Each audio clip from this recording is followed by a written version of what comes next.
Hello my dear student, আজকে আমরা যে ক্লাসটা করতে যাচ্ছি ক্লাসটা হচ্ছে for colligative property solution class 12 solution একটা চ্যাপ্টার আছে। ফার্স্ট চ্যাপ্টার এটার মধ্যে আছে কোলিগেটিভ প্রপার্টি একটা টপিক। তো দেখো কোলিগেটিভ প্রপার্টি তারা কারা? কোলিগেটিভ প্রপার্টি মিন্স যারা যে প্রপার্টি না মানে depends on only number of the particle, not nature of the component, only number of the particle, that is particle গুলোর উপর ডিপেন্ড করবে। that is আমরা লিখেছি colligative property proportional to number of the particles in the solution, সলিউশনের মধ্যে যে পার্টিকেলসটা থাকবে তাদের নাম্বারের উপর ডিপেন্ড করবে, আর সলিউটের মোলার মাসের সাথে inversely proportional. That is colligative property গুলো হচ্ছে সলিউশনের পার্টিকেল গুলোর সাথে ডিরেক্টলি প্রপোর্শনাল এন্ড মোলার মাসের সাথে ইনভার্সলি প্রপোর্শনাল। ক্লিয়ার? এখন আমাদের অনেকগুলি কোলিগেটিভ প্রপার্টি আছে, মেইনলি আছে চারটা। একটা হচ্ছে relative lowering of vapour pressure, elevation of boiling point, depression of freezing point, আর একটা হচ্ছে মেজার অসমোটিক প্রেসার। এই চারটা কোলিগেটিভ প্রপার্টি আবার বলছি, দেখো কি বলছি। একটা হচ্ছে relative lowering of vapour pressure, তারপর হচ্ছে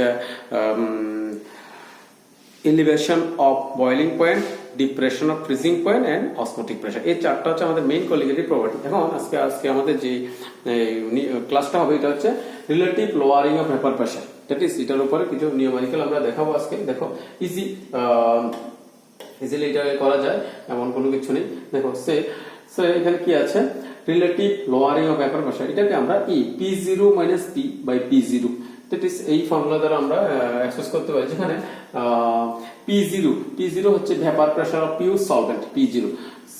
এই চ্যাপ্টারটার মধ্যে 0 মিন্স পিওর সলভেন্ট মিন করে, আর 1 হচ্ছে সলভেন্ট, 2 হচ্ছে সলিউট। ঠিক আছে?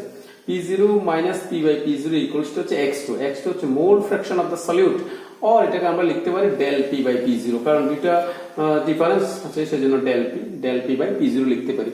আর আমরা এখানে প্রিভিয়াস ক্লাসে দেখেছিলাম x2 হচ্ছে N2 by N1 for very dilute solution, N2 by N1, যেখানে N means number of moles of solute বা সলভেন্ট যাই বলে, N W by M, N কে কিভাবে ক্যালকুলেট করি? গিভেন মাস বাই মোলার মাস।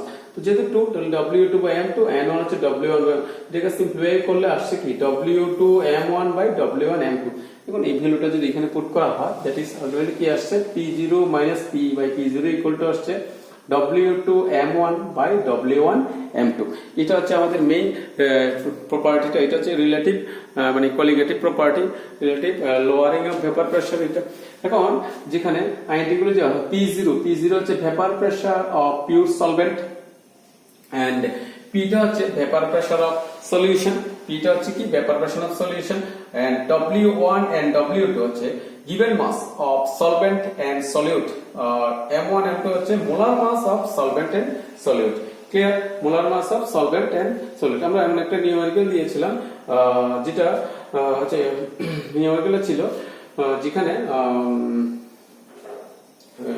কোশ্চেনটা ছিল, কোশ্চেনটা আমাদের P0 দেওয়া ছিল, P0 ছিল 23.75 mHg, আর W1 ছিল W1 টা ডিরেক্ট দেন, এটি বললো যে 5% সলিউশন। তো 5% যদি সলিউশন হয়, এটা 5% মিন্স 5/100, 5% মিন্স কি হয় 5/100, তাহলে 5 গ্রাম হচ্ছে সলিউট, আর সলিউশনটা হচ্ছে কত 100, সলিউশন হচ্ছে 100 ml, 100 ml সলিউশন বা 100 গ্রাম যাই বলো 5% W by W, এটা ছিল W by W।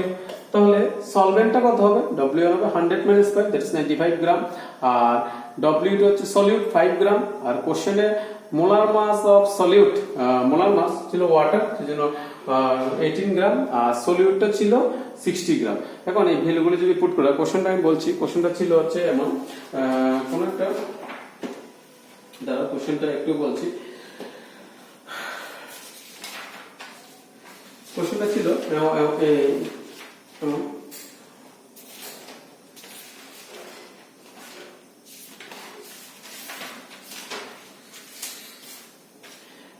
at 25 degrees C, the saturated vapor pressure of water is 23.75 mmHg.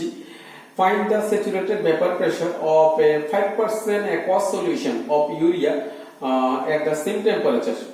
কি বললো? at 25 degree C vapor pressure of pure solvent দেওয়া আছে 23.75 mmHg, আর কি দেওয়া আছে কোশ্চেনে, এটা ভেপার প্রেসারটা কি ছিল 5% অ্যাকোয়াস সলিউশন অফ ইউরিয়া দেওয়া ছিল। তো 5% দেখলাম আমরা, 5% মানে 5/100। আর কি বের করতে বললো, এটা টোটাল বের করতে হলো same find out the saturated vapour pressure, saturated vapour pressure সলিউশনটা ভেপার প্রেসারটা ক্যালকুলেট করতে বললো।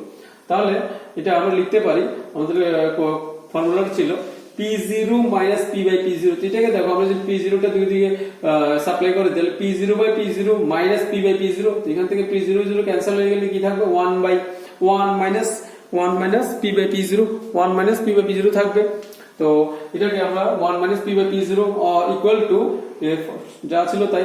তো এখানে যে আমাদের কোশ্চেনে গিভেন ছিল P0 ছিল 23.75 and W1 ছিল W2 ছিল 5 গ্রাম, কারণ W1 ছিল 100 minus 5 that is 95 gram. R M1 হচ্ছে মাস অফ দ্য সলভেন্ট ছিল ওয়াটার 18 গ্রাম। আর M2 হচ্ছে ইউরিয়ার মোলার মাসটা হচ্ছে 60 গ্রাম। সবগুলি ভ্যালু পুট করলে আমরা আলটিমেটলি সিম্পলিফাই করলে এটার একটা পিটা আসে, এটা 23.2766 এমন একটা ভ্যালু আসে। এটা হচ্ছে আমাদের এই মানে এটা বোঝা গেল।